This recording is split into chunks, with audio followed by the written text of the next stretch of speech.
Hi friends, जेवणा बसल्या. आज हे दुध्याक पोळी केलेल्या आहे, कशाला म्हणून सांगता. भितर दाखवून सॉफ्ट असं, बाहेर दाखवून क्रिस्पी असं, तशीच हिंगा पिठी प्रजावून भारी लाई जाता. आता तुम्ही रेसिपी पळयाची.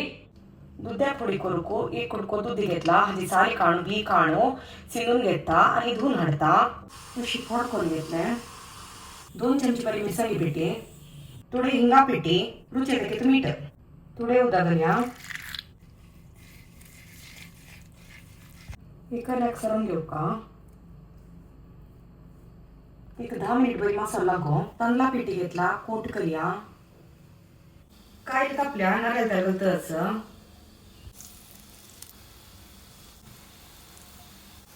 उई बरे नारळ घालूया. सम घालून घ्यायची, उमटी घालूया. झाली नाही करूया. आमगे दुधाक पोळी रेडी झालंय. भजी आंबाट आज जेवणाक सुरेसीत भजी आंबाट पोडळ्याचे उपकरी, आंब्या उपकरी, पोडळे बी तळले, दुध्या पोळी, आंब्या गोज्जू, बिमला लोणचे आणि ताक. आणि हांव जेवणाक बसता. Bye friends.